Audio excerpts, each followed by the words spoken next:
사상 최대의 사망자 수를 기록하는 아이러니한 호황 속에서 대한민국의 장례식장들이 도미노처럼 줄폐업하고 있는 소름 돋는 현실을 여러분은 알고 계십니까? 2024년 대한민국 사망자 수는 약 36만 명에 육박하며 역대 최고치를 경신했고, 장례 서비스에 대한 수요는 그 어느 때보다 폭발적으로 증가했습니다. 하루 평균 980명이 세상을 떠나는 이른바 죽음의 호황기임에도 불구하고 장례식장이 경영난으로 문을 닫는 현상은 자본주의의 기본 공식을 완전히 무너뜨리고 있습니다. 수요가 늘면 공급자가 돈을 벌어야 하는 경제학의 원리가 장례 산업에서만큼은 예외가 되어버렸으며, 손님이 넘쳐나는데 가게가 망하는 기이한 일이 벌어지고 있습니다. 대표적인 사례로 2025년 7월 제주대학교 병원 장례식장이 16년 만에 문을 닫았으며, 이는 지역사회의 마지막을 책임지던 상징적 공간의 상실을 의미합니다.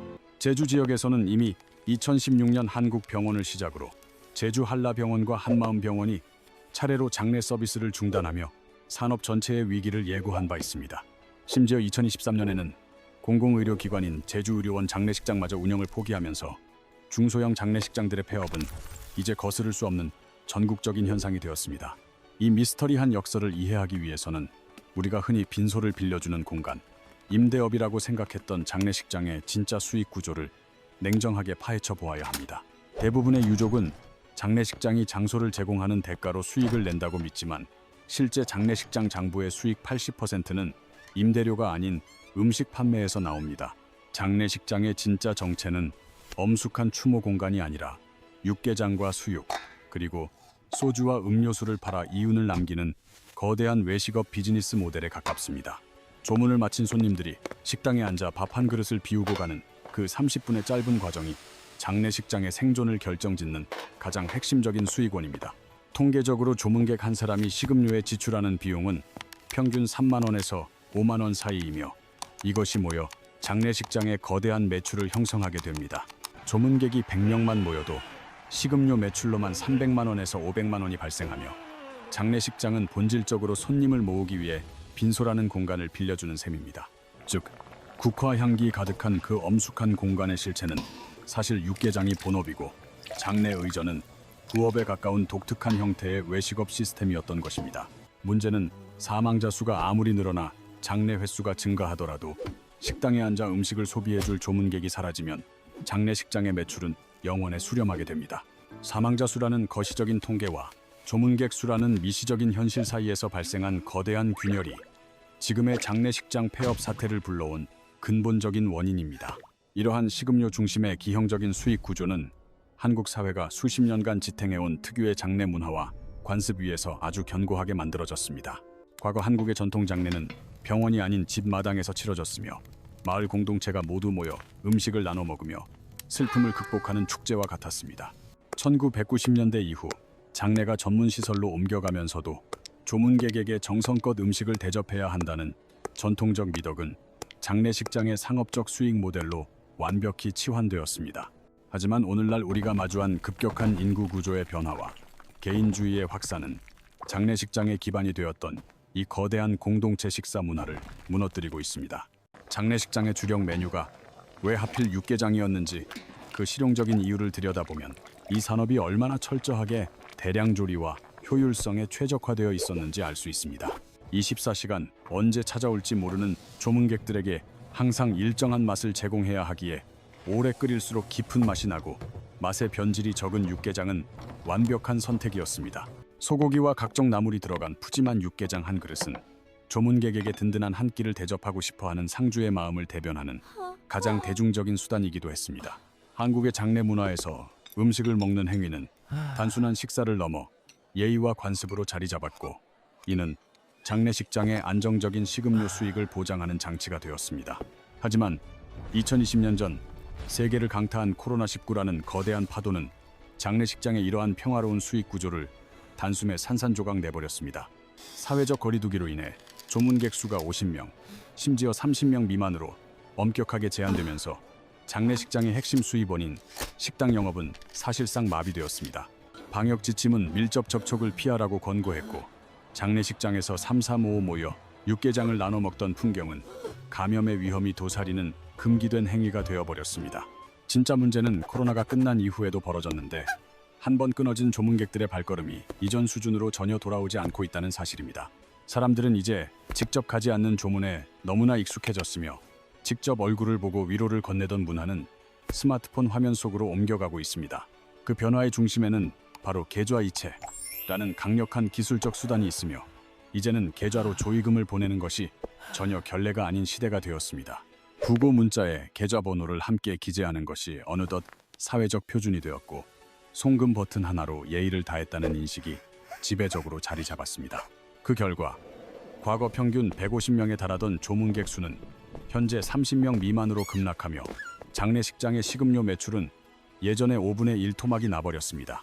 여기에 핵가족화라는 구조적인 변화가 더해지면서 이제는 부모님이 돌아가셔도 부고를 알릴 친척이나 지인 자체가 절대적으로 부족한 상황입니다. 1인 가구가 전체 가구의 30%를 넘어선 시대에 죽음을 슬퍼해줄 공동체의 규모는 과거와 비교할 수 없을 정도로 쪼그라들었습니다. 직장 문화 역시 개인주의와 실용주의가 결합하며 팀원 전체가 장례식장을 찾아 밤을 지새우던 끈끈한 결속의 풍경은 점차 옛 이야기가 되고 있습니다. 동료의 부모상에 단체로 이동하는 대신 회사 차원의 조화와 개인적인 송금으로 조문을 가름하는 방식이 기업 문화의 새로운 대세가 되었습니다. 장례식장 입장에서 보면 빈소는 여전히 차려져 있지만 정작 수익을 만들어줄 식당은 텅 비어버린 손님 없는 식당으로 전락한 셈입니다. 고정비인 인건비와 시설 유지비는 그대로인데 매출만 수직 하락하니 중소형 장례식장들이 적자를 견디지 못하고 폐업의 길을 걷는 것은 당연한 결과입니다. 이러한 상황은 단순한 불황을 넘어 장례의 형태 자체를 근본적으로 바꾸고 있으며 그 최전선에는 무빈소 장례라는 새로운 트렌드가 있습니다. 조문객을 받을 필요가 없으니 아예 빈소를 차리지 않고 사망 후 곧바로 화장장으로 향하는 극도로 간소화된 이별 방식이 확산되고 있는 것입니다. 빈소를 차리지 않는 이른바 무빈소 장례 혹은 직장 즉장이라 불리는 새로운 장례 형태가 한국 사회에 빠르게 스며들고 있습니다. 직장은 복잡한 장례 절차를 생략하고 고인을 곧바로 화장과 안치로 모시는 방식으로 전통적인 3일장이라는 시간적 고정관념마저 깨뜨리고 있습니다. 장례식장을 거치지 않고 바로 장지로 이동하기 때문에 기존 장례시설 입장에서는 매출이 전혀 발생하지 않는 제로의 영역이 넓어지는 셈입니다. 이러한 선택의 가장 표면적인 이유는 수백만 원에서 1,000만 원을 호가하는 일반적인 장례 비용에 대한 심각한 경제적 부담입니다. 빈소 임대료와 장례용품, 그리고 앞서 말한 거액의 음식 비용을 감당하기 어려운 가구들이 늘어나며 장례의 가성비가 중요해진 것입니다. 하지만 비용보다 더 슬픈 현실은 부고를 전하고 싶어도 연락이 닿을 지인이 없거나 고립된 채 죽음을 맞이하는 인구의 급증입니다. 우리는 이를 고독사라 부르며 가족과 단절된 채 홀로 임종을 맞이하는 이 비극적인 현상은 이제 우리 사회의 어두운 이면이 되었습니다. 2024년 기준 전국 고독사 사망자 수는 약 3,924명으로 집계되었으며 이는 전년 대비 약 7% 이상 증가한 충격적인 수치입니다. 서울에서만 780여 명, 경기도에서 890여 명이 홀로 생을 마감하며 거대 도시의 화려함 뒤에 가려진 죽음의 그림자는 더욱 짙어지고 있습니다. 특히 50대와 60대, 중장년 남성이 고독사의 가장 취약한 계층으로 나타나며 이들의 장례는 대부분 조문객 없이 쓸쓸하게 진행됩니다. 더 나아가 시신을 인수할 연고자가 전혀 없는 무연고 사망자의 비중도 매해 최고치를 경신하며 장례 산업의 지형을 바꾸고 있습니다. 2023년 서울시에서 공영 장례로 모신 무연고 사망자만 200명이 넘었으며 이들은 찾아오는 이 없는 빈소를 거쳐 자연으로 돌아갑니다. 자치단체가 지원하는 공영 장례는 빈소를 최소화하거나 생략할 수밖에 없는데 이는 찾아올 조문객이 없다는 현실적인 판단 때문입니다. 연고자가 있는 경우라도 부모님의 인맥이 자녀에게 전수되지 않는 사회적 단절 현상 때문에 장례를 간소화하는 경향은 더욱 뚜렷해지고 있습니다. 부모님이 평생 쌓아온 인간관계를 자녀가 파악하기 어렵고 연락처조차 모르는 경우가 많아 가족끼리만 조용히 치르는 장례가 대세가 되었습니다. 직장 장례의 비용은 전통적인 방식의 5분의 1 수준인 100만 원에서 200만 원 사이로 화장과 납골 비용만 내면 모든 절차가 끝납니다. 결국 장례식장이라는 물리적 공간을 이용하는 시장 자체가 축소되면서 남아있는 시장은 생존을 위해 극단적인 변화를 시도하고 있습니다. 경영학에서 말하는 바벨 전략, 바벨 스트래티지처럼 장례시장 역시 중간층이 사라지고 양극단으로 갈리는 현상이 뚜렷해지고 있습니다. 바벨의 양쪽 끝처럼 한쪽에는 초저가 실속형 장례가, 다른 한쪽에는 상상을 초월하는 초고가 프리미엄 장내만이 살아남는 구조입니다. 먼저 200만 원대의 초저가 시장은 화려한 장식이나 음식 없이 오직 고인을 보내는 기능적 측면에만 집중하며 가성비를 찾는 유족들을 공략합니다. 반면 바벨의 반대쪽 끝에는 장례 비용이 1억 원을 호가하는 초고가 프리미엄 장례 시장이 새로운 트렌드로 떠오르고 있습니다. 이러한 프리미엄 서비스는 칙칙한 병원 지하가 아닌 5성급 호텔의 화려한 연회장을 빌려 격조 있는 공간에서 조문객을 맞이합니다. 전문 셰프가 준비한 최고급 요리가 제공되며 전문 코디네이터가 고인의 생애를 영상으로 제작하고 라이브 음악 공연을 곁들이기도 합니다. 이들에게 장례는 더 이상 슬픔에 잠긴 의식이 아니라 고인의 높은 사회적 지위를 증명하고 삶을 기념하는 화려한 이벤트가 되었습니다.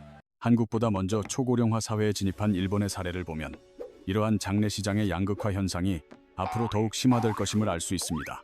일본은 이미 가족장 형태의 소규모 장례가 전체의 절반을 넘었으며 동시에 억 단위의 초호화 장례 시장도 꾸준히 성장하고 있습니다. 이 과정에서 가장 큰 타격을 입는 곳은 바로 초저가와 초고가 사이에서 갈 길을 잃은 어정쩡한 규모의 중소형 장례식장들입니다. 이들은 시설 임대료와 인건비 같은 높은 고정비 때문에 초저가 경쟁이 불가능하며 그렇다고 호텔 수준의 품격을 따라갈 수도 없습니다. 결국 선택받지 못한 중간층 장례식장들이 도심에서 사라지고 있으며 제주대병원의 폐쇄 결정은 이러한 시장 재편의 상징적인 사건입니다. 전통적인 오프라인 시설이 줄어드는 빈자리를 채우는 것은 죽음과 기술이 결합한 이른바 데스테크 데스텍 산업의 성장입니다. 이제 장례식장으로 흐르던 자본은 고인을 디지털로 부활시키거나 효율적인 추모 시스템을 구축하는 IT 기업으로 빠르게 옮겨가고 있습니다. 가장 혁신적인 분야는 인공지능 기반의 추모 서비스로 고인의 생전 데이터와 음성을 학습하여 인공지능 아바타를 구현해내는 기술입니다. 딥브레인 AI의 리메모리 서비스는 사진 한 장과 단 10초 분량의 음성만으로도 고인의 얼굴과 목소리를 닮은 아바타를 제작합니다. 유족들은 화면 속 아바타와 실시간으로 대화하며 생전에 하지 못했던 마지막 인사를 건네거나 심리적인 위안을 얻기도 합니다. 일본에서는 부족한 화장장 시설 문제를 해결하기 위해 화장 순서를 기다리는 동안 시신을 안치하는 시신 호텔이 성황리에 운영 중입니다. 냉동 설비가 갖춰진 개별 공간에 고인을 모시고 유족이 원할 때 언제든 방문할 수 있는 이 시설은 일본 화장 문화의 특수한 산물입니다. 미국에서는 시신을 특수 처리하여 약 30일 만에 흙으로 되돌리는 인간 퇴비화 방식이 여러 주에서 합법화되며 친환경 장례의 대안이 되고 있습니다. 이렇게 만들어진 흙은 유족에게 전달되어 정원에 뿌려지거나 나무를 심는 거름이 되어 고인이 자연의 일부로 돌아가는 철학적 가치를 실현합니다. 한국에서도 2025년 1월부터 해양 산골이 합법화되면서 화장한 유골을 바다에 뿌리는 방식이 정식 장례 절차로 인정받게 되었습니다. 땅에 묻히거나 좁은 납골 땅에 갇히는 대신 푸른 바다로 돌아가는 새로운 선택지는 한국인들이 죽음을 대하는 방식이 얼마나 다양해졌는지 보여줍니다. 장례식장이 하나둘 문을 닫으며 생긴 거대한 공백을 채우기 위해 최근 상조 서비스가 장례 산업의 새로운 주인공으로 급부상하고 있습니다. 상조란 매달 일정 금액을 미리 납부하고 먼 미래에 발생할 장례 서비스를 보장받는 일종의 적금형 서비스 상품을 말합니다. 2024년 기준 대한민국 상조 가입자 수는 900만 명을 돌파했으며 고객들이 맡긴 선수금 규모만 무려 10조 원을 넘어섰습니다. 이는 대한민국 국민 5명 중 1명꼴로 상조에 가입했다는 뜻이며 죽음을 미리 준비하는 것이 이제는 일상의 영역이 되었음을 보여줍니다. 특히 최근에는 죽음과 거리가 멀어 보였던 20대와 30대 청년층의 가입이 급증하며 장례 준비의 연령대가 파격적으로 낮아지고 있습니다. 상조 회사들은 장례뿐만 아니라 웨딩, 여행, 가전제품 등과 연계한 다양한 전환 상품을 내놓으며 젊은 세대의 라이프 스타일을 공략하고 있습니다. 하지만 화려한 성장세 이면에는 실제 서비스 이용 시 발생하는 과도한 추가 비용과 일부 업체의 폐업으로 인한 소비자 피해라는 어두운 진실도 숨어 있습니다. 조문객이 줄어들며 조의금 수익도 급감함에 따라 과거 공동체가 분담하던 장례 비용은 이제 오롯이 유족들이 짊어져야 할 무거운 경제적 짐이 되었습니다. 이에 따라 시니어 세대 사이에서는 사후에 자녀에게 짐을 지우지 않기 위해 장례를 극도로 간소화해달라고 미리 당부하는 문화가 확산되고 있습니다. 우리는 지금 수십 년간 이어져 온 육개장 냄새 풍기는 시끌벅적한 장례식의 마지막 페이지가 넘어가는 역사적인 순간을 목격하고 있습니다. 150명의 조문객이 모여 밥을 먹고 술을 나누며 공동체의 정을 확인하던 풍경은 이제 박물관에서나 볼 수 있는 과거의 유물이 되어가고 있습니다. 형식적인 조문 문화의 종말을 환영하는 목소리도 높지만 한편으로는 슬픔을 공유하던 마지막 공동체의 끈이 끊어지는 것에 대한 깊은 우려도 존재합니다. 분명한 사실은 이제 죽음이 정해진 관습에 따르는 의무가 아니라 개인이 스스로 기획하고 결정하는 선택의 영역으로 들어왔다는 점입니다. 내가 어떤 장례를 치를지, 세상에 무엇을 남길지를 스스로 디자인해야 하는 엔딩 크레디츠의 기획자 시대가 열린 것입니다.